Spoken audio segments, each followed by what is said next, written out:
മീനാക്ഷിയെ കാക്ക കൊത്താൻ സാധ്യതയുണ്ടെന്ന് കേട്ടായിരുന്നോ? ഞാൻ ഇതിലൊക്കെ കണ്ടിട്ടുണ്ട്, യൂട്യൂബിലൊക്കെ കണ്ടിരുന്നല്ലേ? എന്ത് തോന്നിയത് കണ്ടപ്പോ? എനിക്ക് ആ സ്പെസിഫിക് കാക്കേനെ പറ്റി അറിയില്ല.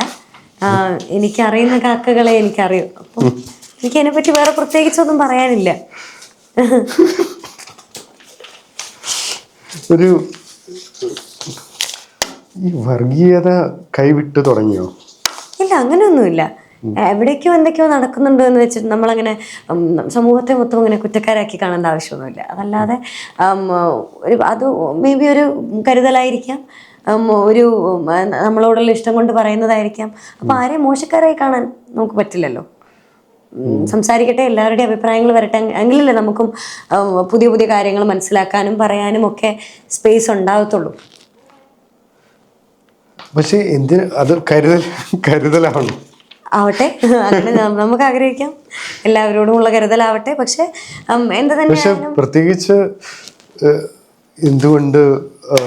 എന്തുകൊണ്ട് കാക്ക കരുതലാണെങ്കിൽ കാക്ക ആവേണ്ട കാര്യമില്ലല്ലോ. അല്ല, കരുതലാണെന്ന് എനിക്ക് ഉറപ്പൊന്നുമില്ല. ഞാൻ പറഞ്ഞതാണ്, എല്ലാ ആൾക്കാർക്കും ഇത് പലതും കമന്റ്സ് ആണെങ്കിലും ഒക്കെ നമ്മൾ ഇടുന്ന പോസ്റ്റിന് നല്ല അഭിപ്രായങ്ങളും അനുകൂലിച്ചുകൊണ്ടും പ്രതികൂലിച്ചുകൊണ്ടും ഒക്കെ ഒരുപാട് ആൾക്കാർ വരാറുണ്ട്.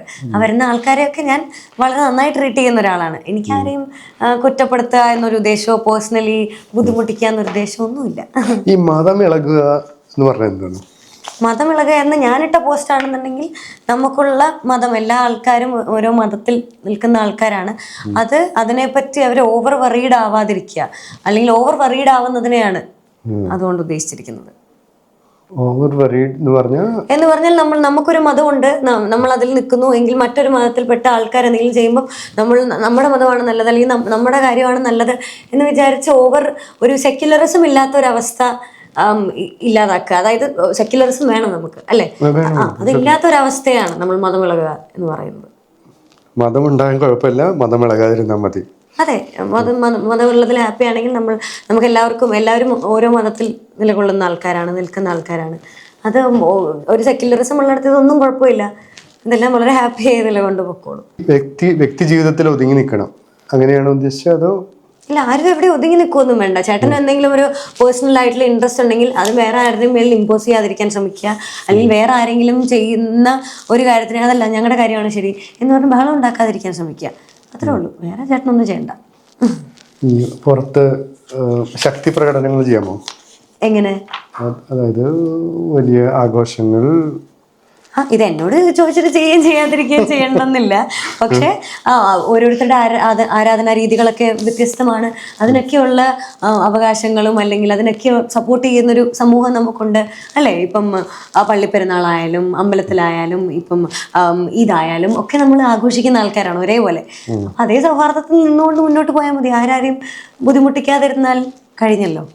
അത് ശരിയാണ്. പക്ഷെ ഒരു വ്യക്തിക്ക് മതം നല്ലതാണോ? അതിപ്പോൾ ആ വ്യക്തി അതിനെ എങ്ങനെ എടുക്കുന്നു എന്നുള്ളത് പോലെ ഇരിക്കും. ചേട്ടൻ മതത്തിൽ നിന്നുകൊണ്ട് മറ്റു മതത്തിലുള്ള ആൾക്കാരെ ഉപദ്രവിക്കണം എന്നൊരു ആഗ്രഹം ഇല്ല എന്നുണ്ടെങ്കിൽ മതത്തിന് എന്താ കുഴപ്പം? സമൂഹത്തിന് കുഴപ്പമില്ല. ഞാൻ പറഞ്ഞു, ഒരാള് ഇപ്പൊ എന്തായാലും മതവിശ്വാസം ഇല്ലാത്ത ആളാണല്ലോ. മതവിശ്വാസം ഇല്ലാത്ത ആളാണ്. എനിക്ക് എല്ലാ നിരീശ്വരവാദിയാണെന്നൊന്നും ഞാൻ എവിടെയും പറഞ്ഞിട്ടില്ല. എനിക്ക് എല്ലാ മതങ്ങളെയും അല്ല, ഞാൻ റാഷണലിസ്റ്റ് ആണ്. റാഷണലിസ്റ്റും നിരീശ്വരവാദവും തമ്മിൽ ഒരുപാട് വ്യത്യാസങ്ങളുണ്ട്. ദൈവവിശ്വാസം ഉണ്ടോ? റാഷണലാണ്. റാഷണലിസവും എയ്ത്തിസവും തമ്മിൽ ഒരുപാട് വ്യത്യാസമുണ്ട്. അപ്പൊ ആ ചോദ്യത്തിന് ഉത്തരവില്ല. ദൈവവിശ്വാസം ഉണ്ടോ എന്നുള്ള ചോദ്യത്തിന് ഉത്തരമാണ് റാഷണലിസ്റ്റ് ആണ്.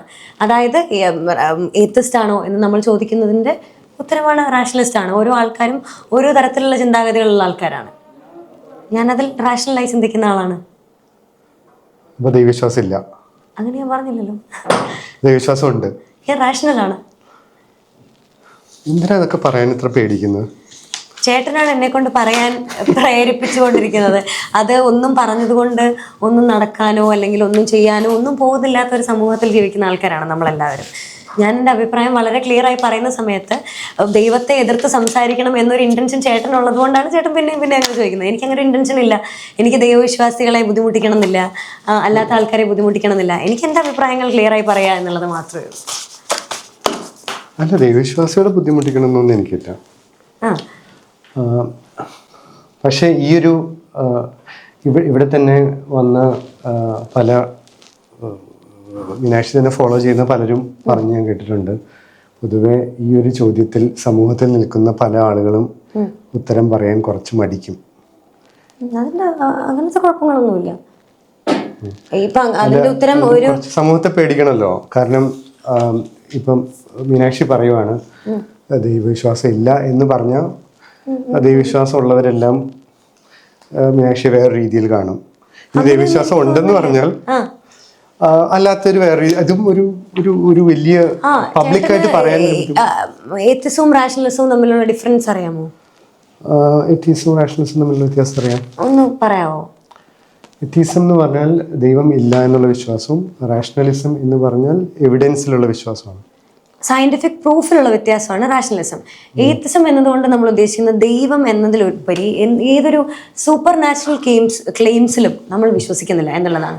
ഇപ്പം അവിടെ പ്രേതമുണ്ട് എന്ന് നമ്മൾ പറയാൻ ആ ക്ലെയിമിൽ ഞാൻ വിശ്വസിക്കുന്നില്ല. അവിടെ പ്രേതമുണ്ട് അല്ലെങ്കിൽ അവിടെ എന്തോ ഉണ്ട് എന്നതിന് ഒരു പ്രൂഫ് ഉണ്ടെങ്കിൽ അല്ലെങ്കിൽ ഒരു സയന്റിഫിക് ആയത് തെളിയിക്കപ്പെട്ടിട്ടുണ്ടെങ്കിൽ ഞാനതിൽ വിശ്വസിക്കുന്നു. അതാണ് റാഷണലിസം എന്ന് പറയുന്നത്. അപ്പം ആക്ച്വലി ഏത്തിസ്റ്റ് ആണോ എന്ന ചോദ്യത്തിന്റെ ഉത്തരം തന്നെയാണ് റാഷണലിസ്റ്റ് ആണ് എന്നുള്ളത്. നമ്മൾ ഇതിലൊരു എസ് ഓർ നോ തേടുമ്പോഴാണ് പ്രശ്നം അല്ലേ? ഇപ്പം നമ്മൾ ദൈവം ഉണ്ടോ ഇല്ലയോ എന്നതിലൊരു യെസ് ഓർ നോ എന്ന് പറയുന്നത് വളരെ ബാലിശമായിട്ടുള്ളൊരു ചോദ്യമാണ്. അതിനപ്പുറത്തേക്ക് ചിന്തിക്കുമ്പോഴാണല്ലോ പുതിയ ചിന്താഗതികളും പുതിയ അറിവുകളും ഒക്കെ നമുക്ക് കിട്ടുക.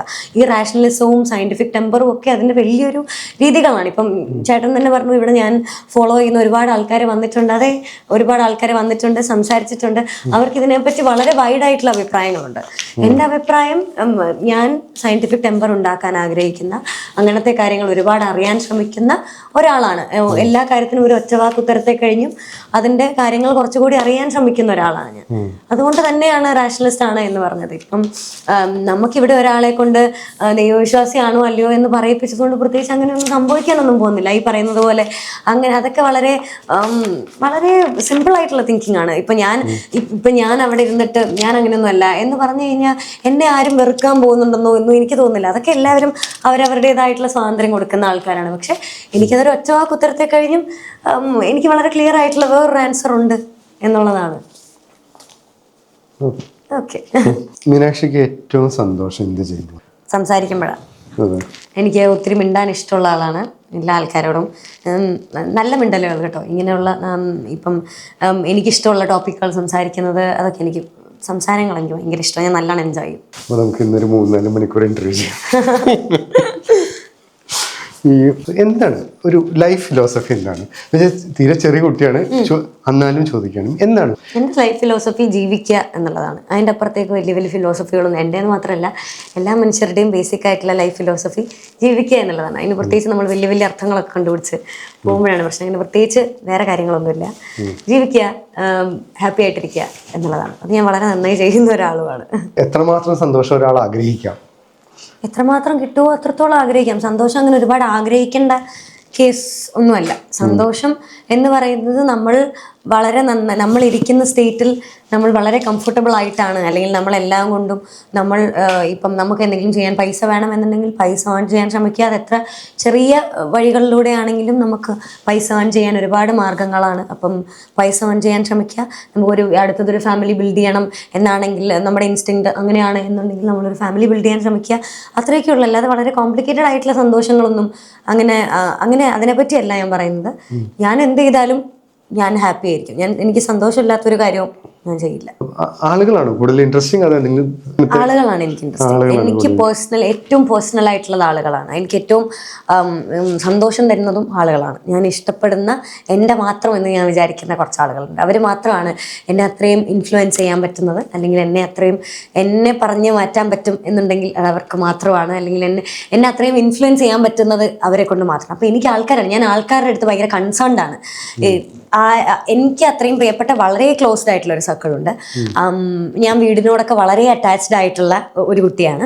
അപ്പോൾ എനിക്കത് എൻ്റെ വീട്ടിലെ സാഹചര്യം അങ്ങനെയാണ്. ഞാൻ ഏറ്റവും സന്തോഷമായിട്ടിരിക്കുന്ന ഒരു കംഫർട്ട് സോൺ എനിക്ക് തന്നെ അവരുണ്ടാക്കി തന്നിരിക്കുകയാണ്. അപ്പം എൻ്റെ പാരൻറ്റിങ്ങും അങ്ങനെ തന്നെയായിരുന്നു. എനിക്ക് കിട്ടിയിട്ടുള്ള പാരൻറ്റിങ്ങും ഇന്ന് എൻ്റെ അനിയന്മാർക്ക് കിട്ടുന്ന പാരൻറ്റിങ്ങും ഞാൻ ഉൾപ്പെടെയുള്ള എൻ്റെ അച്ഛനും അമ്മയും ഒക്കെ അവർക്ക് കൊടുക്കുന്ന പാരൻറ്റിങ്ങും അതനുസരിച്ചാണ്. അപ്പം ഞങ്ങൾക്കൊക്കെ ഏറ്റവും ഫേവറേറ്റ് ആയിട്ടുള്ള സ്ഥലം എന്ന് പറയുന്നത് ഞങ്ങളുടെ വീടാണ്. അപ്പം ഞാൻ ആൾക്കാരെ പറ്റി ഭയങ്കര കൺസേൺഡ് ആണ്. അപ്പം ഇവർക്ക് എന്തെങ്കിലും ആരെങ്കിലും വേറൊരു കാര്യത്തിൽ എന്തെങ്കിലും കാര്യത്തിൽ വിഷമിച്ചിരിക്കുന്നത് കണ്ടാൽ ഞാനതോർത്ത് ഭയങ്കര കൺസേൺ ആവും. എന്തിനാ വിഷമിക്കുന്നത്, എന്തിനാ അങ്ങനെ ചെയ്യുന്നത്, ഇങ്ങനെ ചെയ്യുന്നത്.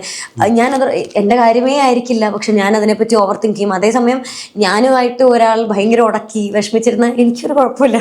എനിക്കതിനൊന്നും ഞാൻ അതിനെപ്പറ്റി ഓവർ കൺസേൺഡ് ആവാറില്ല. കാരണം എൻ്റെ ഭാഗം ശരിയാണെന്നുണ്ടെങ്കിൽ കേട്ടോ, ഞാനൊരു കണ്ണിച്ചോരില്ലാത്ത ആളാണ്, അങ്ങനെയല്ല. ഞാൻ എല്ലാവരെ പറ്റിയും മാനുഷികമായിട്ട് ചിന്തിക്കുന്ന ഒരാളാണ്. പക്ഷെ എൻ്റെ വീട്ടിലുള്ള ആൾക്കാരെ പറ്റി ഞാൻ കുറച്ച് കൂടുതൽ എൻ്റേതല്ലാത്ത കാരണം കൊണ്ട് അവരെന്തെങ്കിലും ചിന്തിച്ചിരുന്നാലും എനിക്കത് ഭയങ്കര പ്രശ്നമാണ്. എന്തിനാ ചിന്തിക്കുന്നത്, എന്നാ പ്രശ്നം, എന്തെങ്കിലും കുഴപ്പമുണ്ടോ, എന്തിനാ വിഷമിച്ചിരിക്കുന്നത്, എല്ലാ ദിവസത്തെയും പോലെ അല്ലല്ലോ. ഞാനിങ്ങനെ ചോദിച്ച് ശല്യം ഉണ്ടാക്കുന്നതാണ്. അപ്പം ഞാൻ ആൾക്കാരെ പറ്റി ഭയങ്കര കൺസേൺഡ് ആണ്. എല്ലാ ആൾക്കാരെ പറ്റിയും കൺസേൺഡ് അല്ല, പക്ഷെ എൻ്റെ എന്ന് ഞാൻ കരുതുന്ന ആൾക്കാരെ പറ്റി ഞാൻ വളരെ കൺസേൺഡ് ആണ്.